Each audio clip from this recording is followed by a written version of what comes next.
Hi friend, good morning. আজ আবারও চলে এসেছি তোমাদের সঙ্গে একটা নতুন ভিডিও নিয়ে। এই গরমের মধ্যে আশা করছি তোমরা সবাই ঠিকঠাক আছো, আমরাও ঠিকঠাক আছি। প্রচুর ভালো আছি বলবো না, কারণ গরমটা সত্যি প্রচুর পরিমাণে পড়ে গেছে। আর এই যে আমরা ঘুম থেকে উঠে গেছি, আমার সোনুও ঘুম থেকে উঠে গেছে। ঘুম থেকে উঠে দাদু ভাইয়ের সঙ্গে খেলতে বসে গেছে। আমরা সবাই খেয়ে নিয়েছি, সোনুকে কিছু খেতে দিইনি, দেখতেই পাচ্ছ খালি বাটি নিয়ে বসে আছে, বাটিটাই চাটছে। আমিও একটু চেটে দেখলাম বাটিটায় কি কোনো স্বাদ আছে, যে এত সুন্দরভাবে চেটে যাচ্ছে। দেখলাম না, কোনো স্বাদ নেই, ওর ইচ্ছে হয়েছে চাটছে, চাটুক, ঠিক আছে। তারপরে দেখো দাদু ভাইয়ের সঙ্গে খেলা করছে, বাটি ছাড়েনি, বাটি চেটেই যাচ্ছে।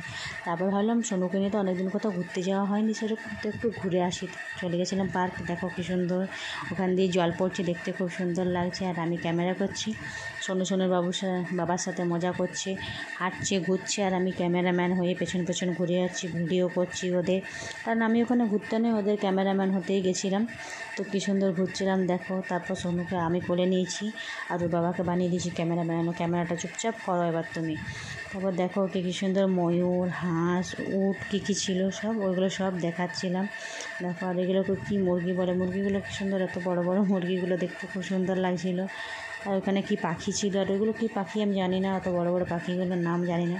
আমার সোনু এগুলো দেখছিল, এদিক ওদিক তাকাচ্ছে, কী যে করছে ও তার কোনো ঠিক নেই। আর এখানে পার্কটা অনেকদিন পরে এলাম। আর ময়ূরগুলো যদি ফাঁকা মেলে উঠতো কী সুন্দর লাগতো দেখতে। ভাবলাম অনেকক্ষণ ধরে ক্যামেরাটা বলেছিলাম বরকে ধরে রাখো, দেখবে ঠিক ওরা ওড়াবে হয়তো, কিন্তু ওড়ালো না। ওটা দেখার জন্য খুব ইচ্ছে ছিল যদি ওড়ায়। তারপর বাড়ি চলে এসেছিলাম বিকেল দিক করে। আর দেখো জল চলে এসছে, আর আকাশেও দেখতে পাচ্ছ প্রচুর পরিমাণে মেঘটা দেখে তো আমি খুশি হয়েছি যে একটু বৃষ্টি পড়বে, এই গরমে একটু শান্তি পাবো। আর এই দেখো আমার ছেলে এখানে বদমাশিগিরি শুরু।